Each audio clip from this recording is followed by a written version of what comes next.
Yan, isang magandang araw naman muli sa atin mga ka-vlogger at mga kapatid.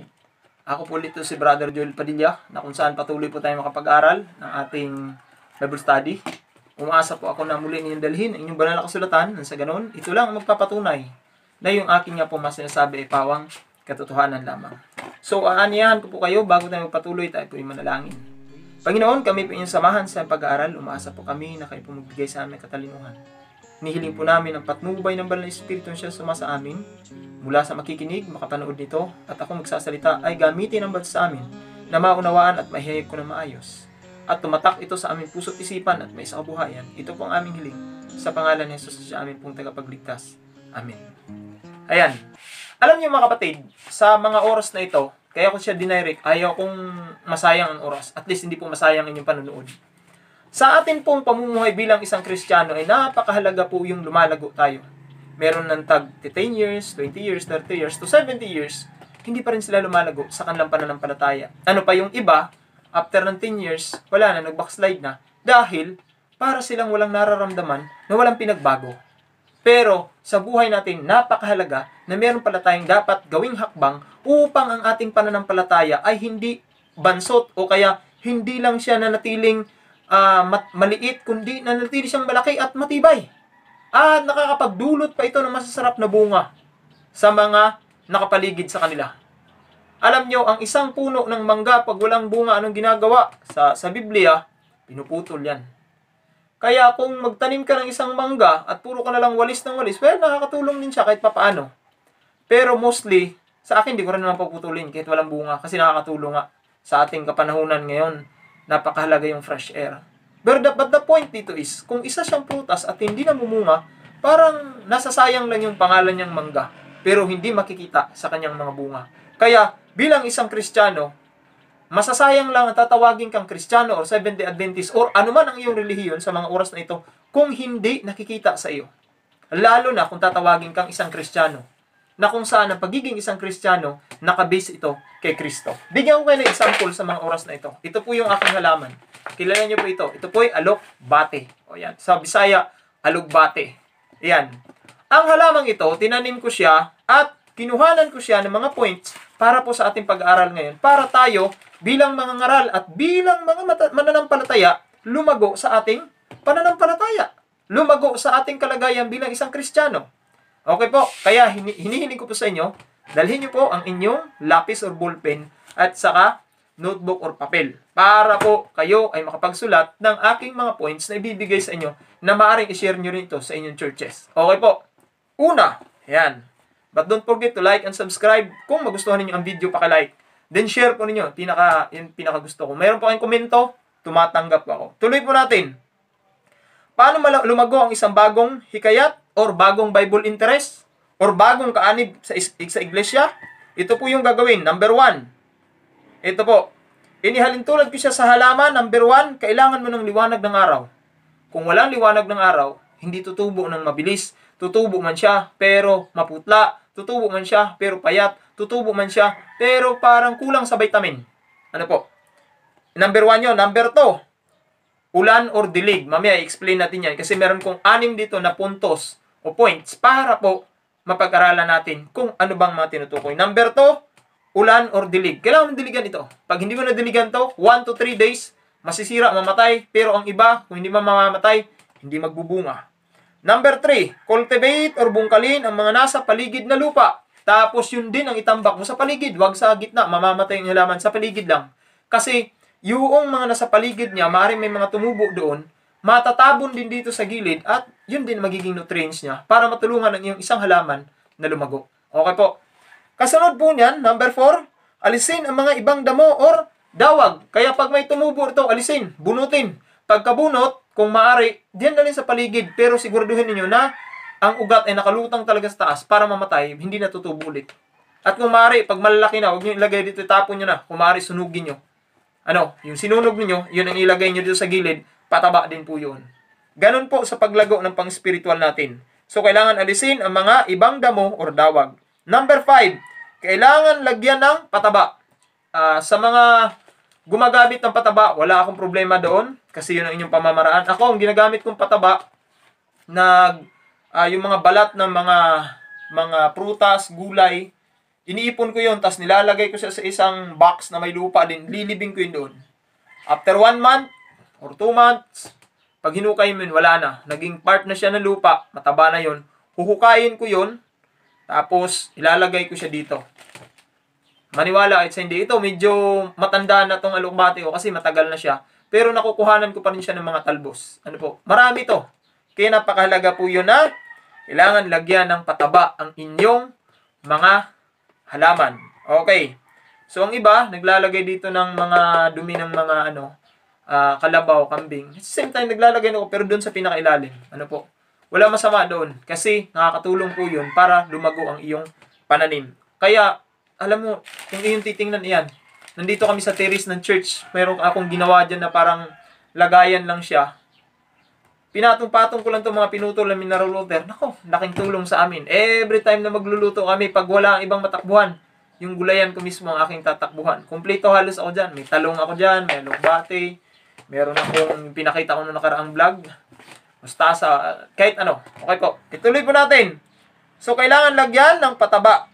Pang-anim, panghuli, protektahan sa mga peste or mga hayop na pumupunta doon.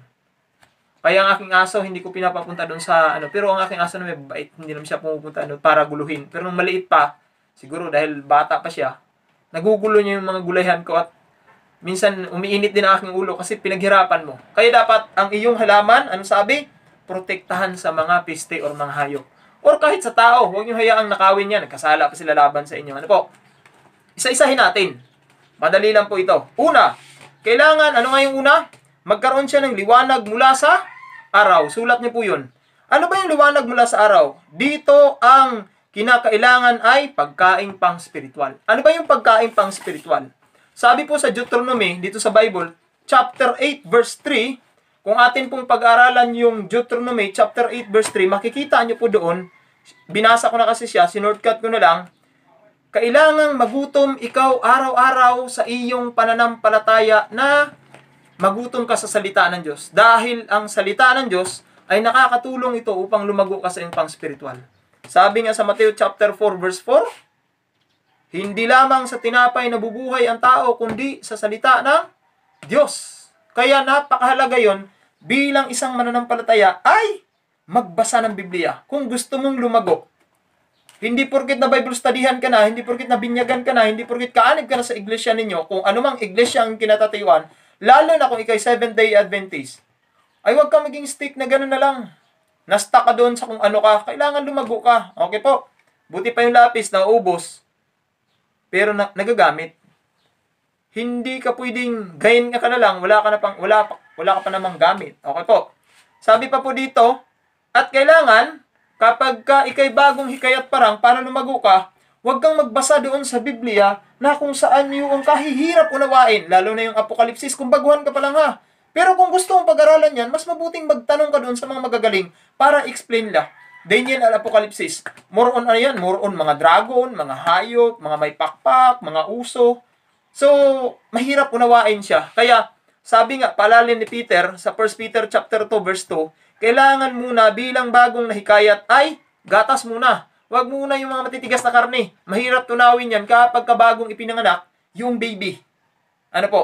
So para lumago ka sa pananampalataya, kailangan mo ng liwanag sa araw. At ang liwanag na yon, hindi mo siya, parang nakikita mo siya, pero yung hindi kagaya ng mga nalaglag na mga pataba, tubig, ramdam at makikita mo. Pero yung araw, basta lang tumama yan sa iyo, na kung saan, inihalin tublad ko siya sa salita ng Diyos. Hindi mo siya makikita na binabasa mo lang siya, pero hindi naman yan parang pumasok sa iyo na kinain mo talaga, hindi. Pero dito ka napapalago ang iyong spiritual na kalagayan. At makita na lang yan ibang tao, iba na to si kapatid na ganito. Uy, iba na, alam mong bait na nito. Dati ang kukulit nito, ngayon mabait na. Kaya mahalaga na mag-aral ng salita ng Diyos or asamin ito. Sabi nga dito sa awit 119 verse 103, si Haring David ay kinakailangan daw ang turo niya maging matamis na parang pulot. Kung ano man yung gusto mong matamis. Hindi ko pinopromote ng chocolate, pero kung mahilig ka sa chocolate, sana ganun din sa Biblia. Dapat pakiramdam mo pag hindi ka nababasa ng Biblia ay parang kulang ang iyong buhay, which is yung dapat maramdaman ng isang mananampalatayang Kristiyano or isang Seventh-day Adventist. Yan. So, tapos na tayo sa number 1. Ano yun? Ito ang pagkaing pang-spiritual ng salita ng Diyos. Number 2, ulan or dilig. Di ka sabi ko kanina? Sabi dito, kailangan mong makikipag-usap sa Diyos araw-araw para madiligan ka sa iyong pananampalataya at para tumubo ka, kagaya ng aking halamang pinakita kanina. Anong kailangan? Ulan or dilig. So, paano ka madidiligan? Makikipag-usap sa Diyos araw-araw. Tandaan, number 2, makikipag-usap ka sa Diyos araw-araw. Sabi nga sa Mark chapter 1 verse 35, sabi dito, kinaugalian na ng ating Panginoon Jesus na siya nakikipag-usap sa Ama. Madaling araw pa lang. Kaya ikaw, kung gusto mo lumago sa pananampalataya, hindi ka lang magbabasa ng Biblia, kundi more on prayer ka rin.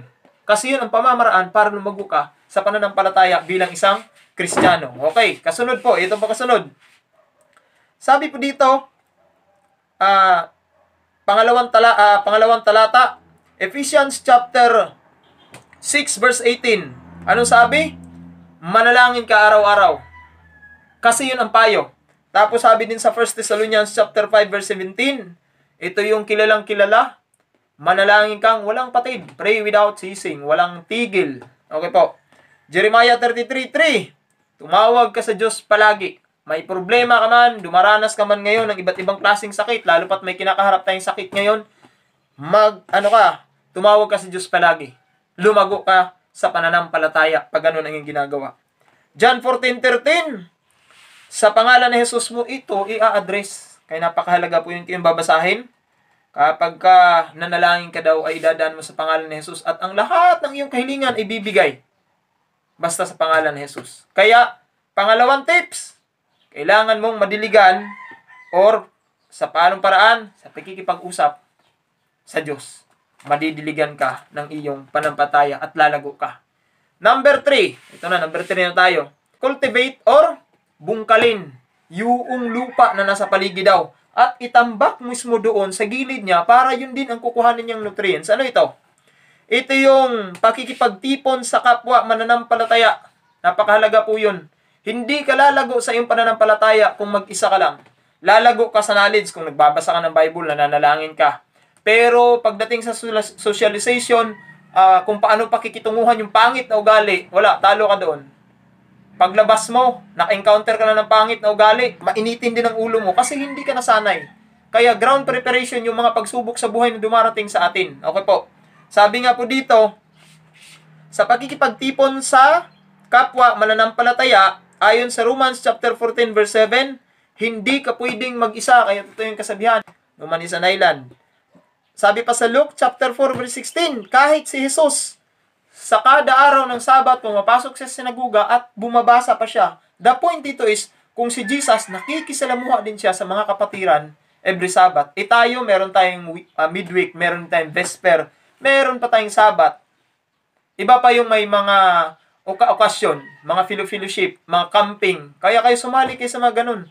Lalo na yung mga camping, Voice of Youth, camping, mga crusade. Isa sa pamamaraan yun, magsasama-sama kayo magkakapatid. At isa sa pamamaraan yun, nalalago ka sa pananampalataya. So, isulat niyo po ito. Sabi pa nga po dito sa awit 22, verse 1, matuwa tuwing pupunta sa church. Ito yung magandang paalala sa bata sa atin. Kailangan natin matuwa pagpunta sa church. Merong ibang tao pupunta sa church dahil meron lang siyang crush. Meron din siyang gustong lalaki, meron siyang gustong babae. O kaya, sexy yung mga pumapasok sa church. Kaya mag-ingat-ingat sa pagpasok sa church. Ano po? O kaya, papasok siya sa church dahil tuwing tanghali ay merong pagkain. Hindi ganun. Alam nyo, may mga pumapasok sa church na nag-i-enjoy lang dahil may makatsismisan sila. Mali din naman yun. Papasok ka sa church, tandaan mo ito. Dahil kakatagpuin mo yung tunay na magmamay-ari ng church. Visit ang church, tayo. At ang tunay na magmamay-ari yan, ang ating Panginoon. Okay po? Kaya kinakailangan, pag pumasok ka sa church, meron kang katuwaan. Pero kailangan mong magsimba kasi kailangan mong katagpuin yung pwedeng magbigay ng sagot sa iyong problema. Okay po. Ayan. So, ito pa. Huwag kang pupunta sa church dahil may outing lang kayo or kahit anong gagawin. May mga pupunta sa church dahil alam nila, bukas linggo. Uy, mag-outing. Magsisimba ako para at least makasama ako kasi libre pamasahe. Ay, kahilig pa naman natin palibre. Hindi ko, ano to ha, practical itong nangyayari sa ating church. Gusto mong lumago, huwag kang pumunta lang doon dahil may kasiyahan. O kaya merong okasyon. December kasi, mamayang hapon after ng church, pag sunset, ay pa-New Year na, ay di nagkatuwaan. Nakakahiya naman, hindi ka nagsimba. Huwag ganon. Dapat ang iyong pagsisimba, bukal sa puso, may katuwaan ka, at alamin mo kung bakit ka magsisimba dahil makikipagtagpo ka sa ating Diyos. Okay po. So yun po ang pamamaraan natin. Meron pa nga po ditong sabi, pag pumunta ka sa church, mahalaga na nakafocus ka kay Christ. Huwag kang mag-focus sa mga taong iyong kinaiinisan. Ayaw magsimba kasi meron ako naiinis ako doon. So parte po yun siya sa pag-cultivate or pagbubungkal. Hayaan mo yung nasa paligid sa iyo. Kasi yun din magtutulong sa iyo upang tumaba ang iyong pananampalataya. Whether rin ay mga mababait nga tao, o mga mapapangit ang ugali, or kahit ano man yan, yun yung mga kinultivate ko. Binungkal mo na lupa at itatabon mo sa iyong sarili kasi yun ang magpapatubok sa iyong pananampalataya. May natutunan? Salamat at amen naman dyan. Isang thumbs up din po. Palike na rin po kung nagustuhan ninyo. Kasunod po, ito yung pang-apat. Alisin ang ibang damo or dawag. Anong aalisin? Yung ibang damo or dawag sa paligid. Kasi, pag ang isang halaman, ayan, papakita ko sa inyo, pag itong isang halamang ito, may tumubo dito ng kahit ano, maaagawan pa na niyang nutrients itong aking alugbate at hindi ito tataba. Kaya ang gagawin ng may-ari, bubunutin. So, bilang ikaw, tingnan mo sa iyong sarili. Kung ikay hindi naman nagba-Bible study, tingnan mo sa iyong Bible interest, kung ano ba ang mga balakid sa kanyang buhay, kung bakit hindi siya na nagba-Bible study o kaya hindi siya lumalago sa pananampalataya. At kung nakikita mo bilang elder or pastor na ito palang mananampalatayang ito kaya hindi lumago dahil may mga problema sa bahay. Okay, isa-isahin po natin. Sabi rito, ang alisin or damo yung nasa paligid ng halaman, ito po yung alisin yung mga balakid sa paglago sa pananampalataya. Ano daw? Pang-apat, alisin ang mga balakid sa paglago sa pananampalataya. Ano ba mga balakid? Ito yung mga naisip ko. Meron akong 10 dito. Una, yun, mainitin ang ulo. Sabi sa Galatians chapter 5, verse 22 to 23. Alam niyo yung kanta na, the fruit of the Spirit is love, joy, peace, patience, kindness, goodness. The fruit of the Spirit is faithfulness, gentleness, and self-control. Kailangan kang meron yung siyam. Iisang bunga pero ang laman ay siyam. At kinakailangan, kung ang balakid sa iyong paglago ay mainitin ang ulo, hilingin mo sa banal na Espiritu sa pamamagitan ng pangalan ni Kristo, na hilingin mo sa Ama na ipagkaloob sa iyo yung love, joy, peace, patience, kindness, goodness, faithfulness, gentleness, and self-control. Pag meron ka niyan, maaring hindi naman biglaan. Pero kahit papano, unti-unti. Ang isang bagay na gusto mong magiging, hindi naman sa ma-addict, ibig sabihin, magiging habit mo siya, ay gawin mo daw within 1 month. Pag marirealize mo na, pag hindi mo siya nagawa, parang kulang ang iyong araw. Kaya bantayan mo yung naglalaro ng cellphone. Pag hindi na nagawa yun, para silang mamamatay maghapon. Makikipagdigmaan din sa magulang pag hindi nakalaro ng 1 beses. Okay po. Ito pa, mga balakid. Trabaho, lalo na pag-araw ng Sabat. Sa Exodus chapter 20, verse 8 to 11. Okay. Shortcut, remember the Sabbath day to keep it holy. 6 days shall thou labor and do all thy works. And the 7th day is the Sabbath day for the Lord. Kanino? Sa Panginoon.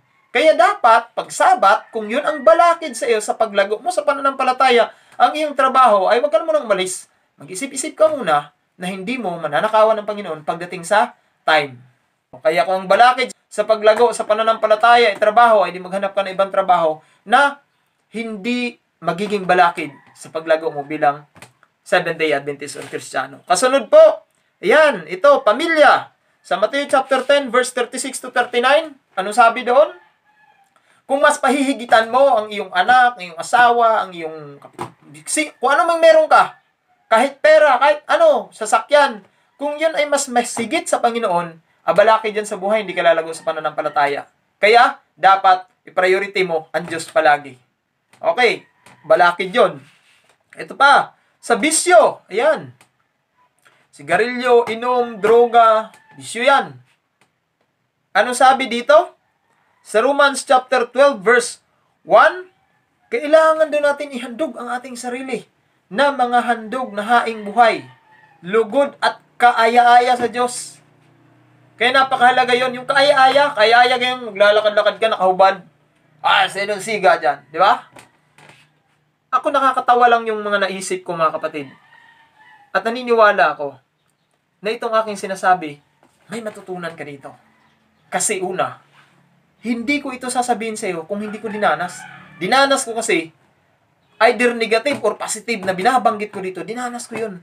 Kaya gusto ko na matuto ka rin. At lumago ka sa pang-spiritual. Alam mo na binyagan ako, 13 years old pa lang ako. Nag-aaral ako sa private school ng high school. Yung nga lang sa kabaitan ko at sabihin natin katalinuhan ko, bagsak-bagsak ako doon. Bakit? Bininyagan lang ako na wala akong kaalam-alam. At walang tumulong sa akin kung paano ako lalago. Kaya napakahalaga na ikaw mismo sa iyong sarili, tulungan mo. Huwag kang aasa sa iba. Maring may tutulong sa iyo, di mas mabuti. Pero kung wala ang pakiramdam mo, parang hindi ako nagbabago dito Kung kailan ako dati, ganito ang aking relihiyon, parang lapit na lapit ako sa Panginoon. Samantalang ito na ngayon katotohanan, napalayo pa ako lalo. Mag-isip ka ng mga bagay na hindi ka mapalayo sa Diyos. At hilingin palagi sa Diyos. Sabi nga, ang unahin palagi ay si Kristo. Okay po, kasunod. Wikaan, chapter 23, verse 29 to 30. Sino daw may mga dahilan ng mga patayan, kaguluhan, suntukan? Yun, mag-iinom ng alak. Kaya sa pagbibisyo, itigil niyan. Sigarilyo. Sige, subukan magsigarilyo. Darating ang panahon, hirap ka na huminga. Ano po? Magdodroga. Ayan. Kakamatay mo pa yan. Pag nanlabal ka sa gobyerno. Ikakatukhang mo pa yan. At ako nagtuturo sa sipag.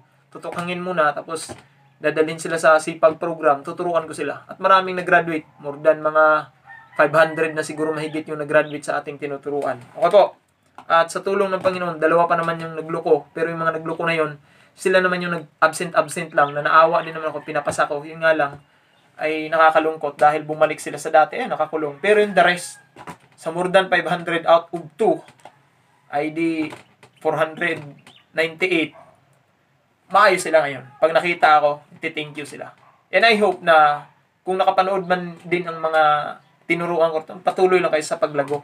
Ganun din sa atin. Okay po. Yan, sa sugal, ganun din. Bakit pinagbabawal ng Diyos yung sugal? Kasi, ito ay pag-ibig sa salapi. Gusto mong manalo, bantayan mo pag nagbabaraha.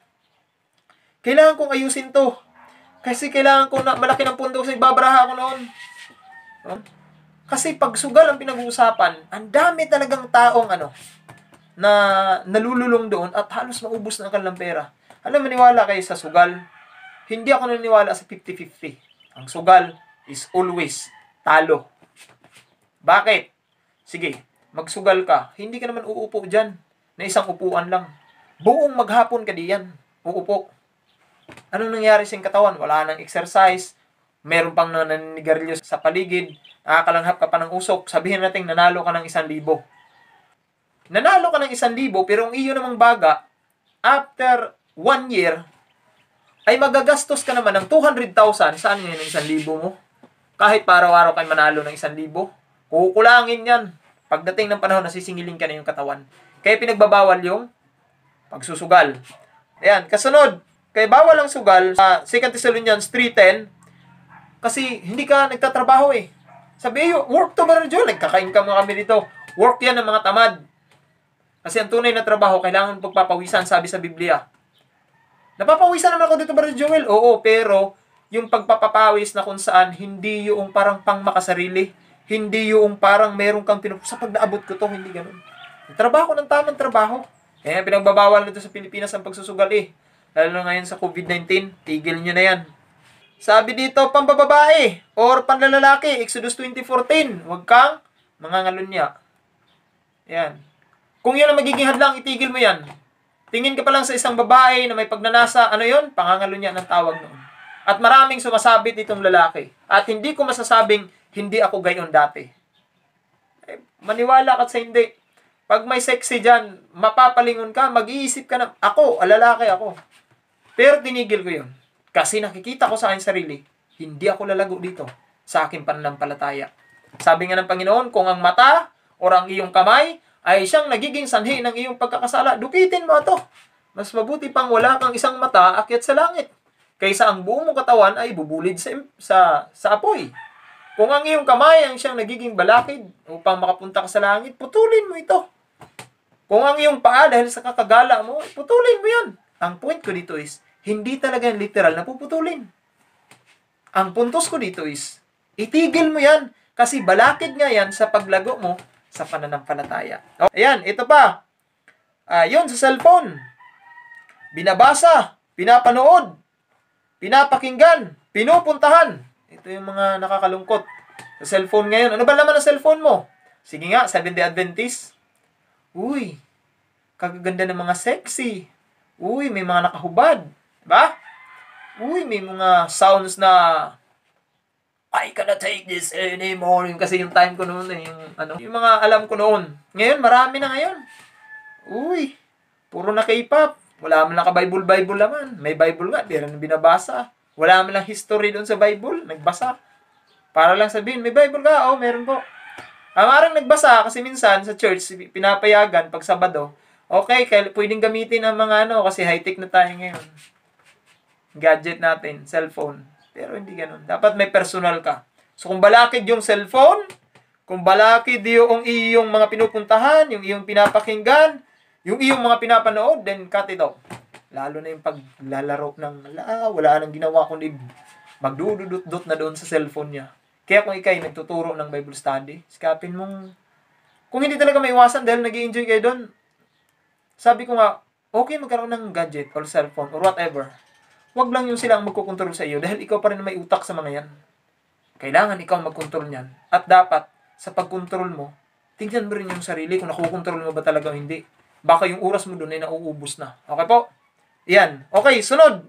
1 Corinthians 10:31, whether you eat or drink, do it for the glory of God. Kaya kung cellphone ka man, umiinom ka man, kumakain, ano ginagawa mo? Gawin mo yun sa kakalulati ng ating Panginoon.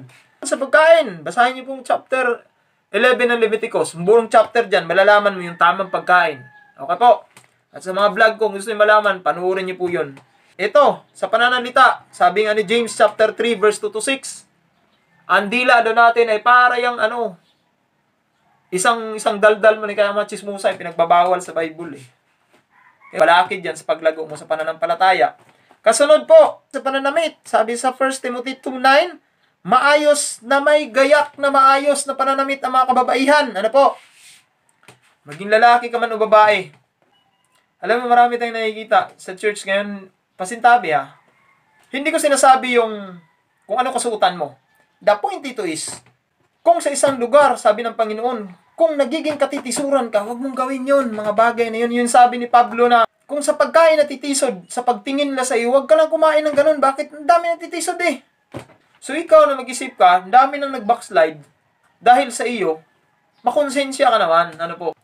O kaya nakita ka na ng mga kapatid na kumakain ka pa dyan. Ito sa pagkain, dami. Makain ng dugo, inihaw, sausaw sa masarap na sausawan. Hindi nga kumakain ng dugo, hindi rin kumakain ng baboy. Kumakain ng isaw. Pwede naman daw kasi isaw ng manok. Ang sinawsawan ng inihaw na baboy, sinawsaw doon sa sausawan ng sauce. Ganyan din yung iyong kinain. Adi, bahala ka ng desisyon doon kung anong tingin mo. Okay po. Sabi nga sa 1 Timothy 2:9, maayos na gayak sa mga lalaki at mga babae. Ayusin natin yung pananamit natin. Kaya nga mayroong tamang pananamit eh. Pag naglaro ka ng basketball, di pang basketball. Pag nag-church, di pang church. Pag pang shopping, di pang shopping. Pag pang swimming, huwag suot yan sa church. So, ang number 4 natin, tandaan nyo po, alisin ang balakid sa paglago sa pananampalataya. Kasunod, number 5, last 2 na lang po, huwag po kayong maglipat ng channel. Kailangan lagyan ng pataba. Paano ba lagyan ng pataba? Ang halaman, pag lagyan mo yan, tataba yan. In-explain ko na kayo na kung anong klaseng pataba ang gusto ninyo. Para lumago ka, kailangan mo ng Bible and Bible alone. Dito ka magbase. Hindi sa sinasabing, hindi ka na, ibig sabihin, hindi na pwede magbasa ng ibang mga writings. Pwede pa rin. Pero dapat yung mga writings sa inyong babasahin, lalo na yung mga writings ni Miss Ellen G. White, based sa Bible. Mag-base kayo sa Bible. Hindi ko sinasabing kung may writings ni Miss Ellen G. White, hindi naka-base sa Bible. Based in Bible din yan. Meron kasi mga writings ngayon na maganda siya. Kahit sa ibang sikta siya, maganda siyang basahin kasi naka-base sa Bible. Basahin yun, walang problema doon. Paglago yan sa iyong pananampalataya. Pero kung sa pagbabasa mo, napapalayo ka sa Diyos, huwag mo nang basahin yun. Kahit pa yung salita ng Diyos, pero kung nalalayo ka sa Diyos, huwag mo nang basahin. Pero imposible na pag ang salita ng Diyos ay malalayo ka sa Diyos, ay hindi yung salita ng Diyos, baka fake yun. Okay po?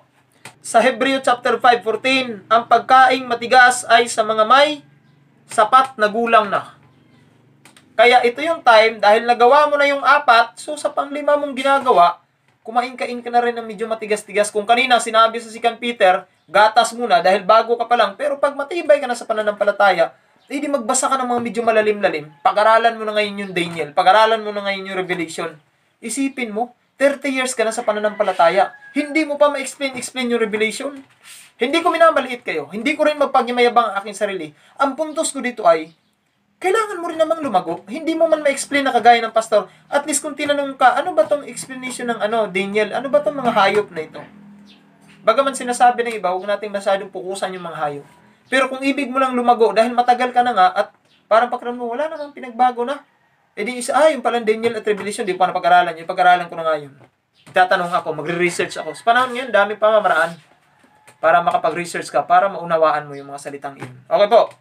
So, sabi nga po dito, kaya dapat magbasa ng ibang sulat na base saan? Sa Bible. At mag-ingat nga kasi hindi porket nakabase sa Bible ang kanilang mga talata, ay hindi naman yung tama, ay di wala rin.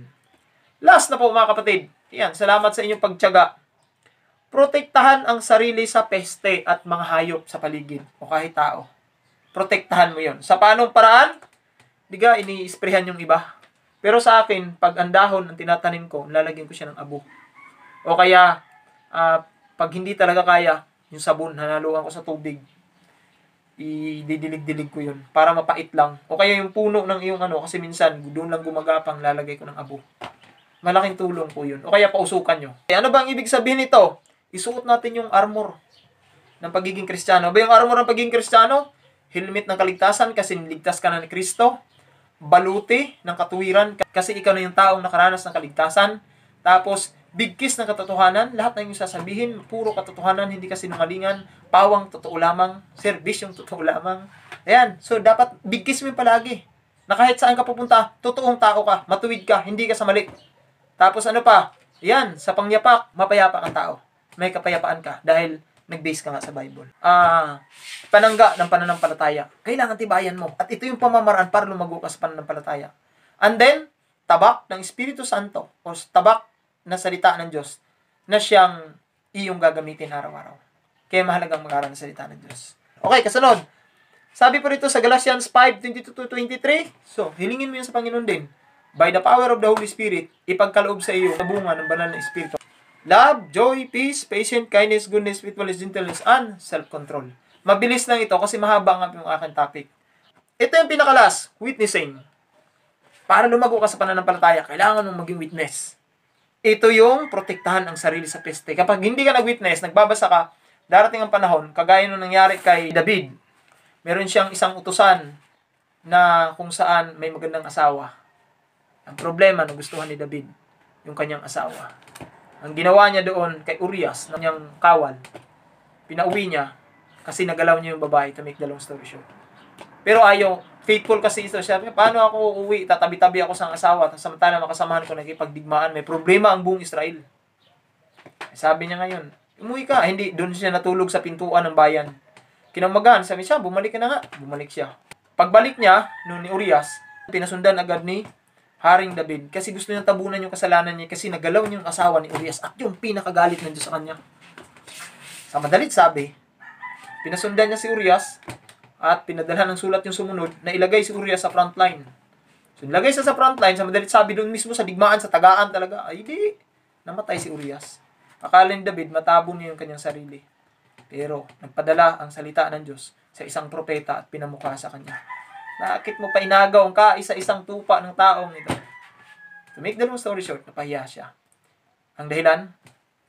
Wala eh. Alam niya kasama niya ang Diyos and doon sila sa bahay. Pero kung sumama siya doon, kaya napakahalagang mag-witness. Sundin natin yung sinasabi sa Matthew 28:19 and 20. Go you therefore and teach them all the nation, baptize them in the name of the Father, and the Son, and the Holy Spirit. And lo, I am with you. I'm with thee. Always until the end of the world. Kaya napakahalaga sa buhay na mag-witness ka. Kasi ito yung sabi sa Acts chapter 1 verse 8, maging saksi hanggang sa kaduluduluhang bahagi ng mundo At sabi nga sa Mateo 4:19, then I will make you a fisher of men. Kasi lumago ka na. Ang isang timba, pag hindi yan namahagi, aawas na lang yan ng awas sa sarili na walang halaga. Pag punong-puno ka na ng knowledge, walang halaga yan pag hindi mo ibahagi yan. Kaya ibahagi mo yan. Pag sinunod mo yung proseso na 5, sa pang-6 mo gagawin, bababa ka sa pananampalataya. Kaya ang iba, gumagawa ang sariling sikta. Okay po. Yan, sabi po sa Romans chapter 10 verse 9, ipahayag mo si Kristo ay maliligtas ka. So pag si Kristo ang ating pinahahayag, isa din sa pamamaraan, hindi ka lang lalago, magkaroon ka pa ng kaligtasan. Mateo 5:14, tayo ang ilaw, kaya dapat makita ito sa atin ng iba, na ang ating ugali ay magiging kagaya ni Kristo na Panginoon natin. Alam niyo po mga kapatid, sa pagtatapos po, ito yung napakahalaga.